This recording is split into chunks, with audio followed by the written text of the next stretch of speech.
Some of our most beloved technology has endured the test of time. The laptop computer has been around for 33 years, the cell phone has been around for 30 years, email 20 years. But other tech trends come and go faster than you can say parachute pants. This year especially, we're looking at a long list of overhyped fads that may fall flat. Smartwatches, Google Glass, Bitcoins, Robin Thicke. So to keep things in perspective, today I'm counting down my list of the top 5 tech fads of the past 15 years. Starting off at number 5, QR codes. I feel like this was the year that everyone finally came to their senses and stopped putting these on things. We'll still have to explain the past 5 years to our children and why we felt compelled to put QR codes on everything from billboards to breakfast cereal. I'll admit that it was kind of cute at first, a secret code that only nerds with smartphones could unlock. Maybe it would take you to a movie trailer or a discount on your coffee, but more often than not it just was a way to get you from one ad to another. Eventually people stopped taking the bait and advertisers moved on to spamming you directly on Facebook. At number 4, netbooks. Who needs laptops when a crushingly small, underpowered netbook can take you to the same web for just $300? That logic helped to sell a lot of Dell Minis and Asus EPCs. The netbook trend was a wake-up call to manufacturers, signaling the decline of the traditional laptop.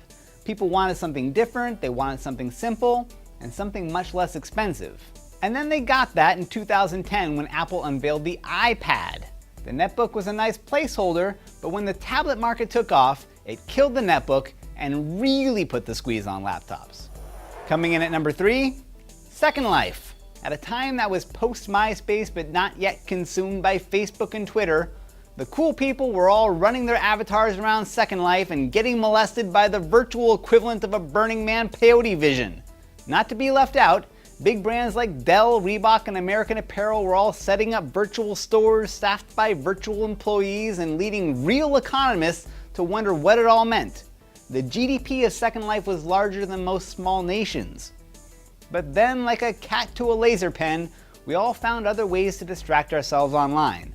Right now, there's a mohawk stripper with a skunk tail dancing for no one in an abandoned steampunk strip club. Where's her economic recovery? Or his, I don't know. It's hard to tell.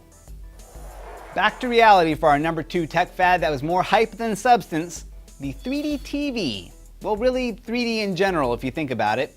After Avatar became the first movie to gross over $2 billion, we tried to put 3D in everything. 3D tablets, 3D phones, 3D laptops, and the Nintendo 3DS. But it was TVs that really held tight to that 3D fad. After all, if 3D was going to be the future for Hollywood, then everyone would need a way to watch that content at home too, right? It turns out that the 3D fad was like reheated hype stuffed into new hype. It was like a turducken of BS. Aside from James Cameron, no one really wanted to make 3D movies.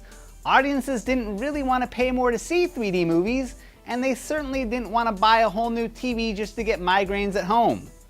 Now, to be fair, most new TVs come with 3D compatibility, but that's not what sells the TV. If you could save $100 by not having 3D, you'd probably not hesitate to dump it. Alright, and now for the number 1 tech fad that choked on its own hype, e-groceries.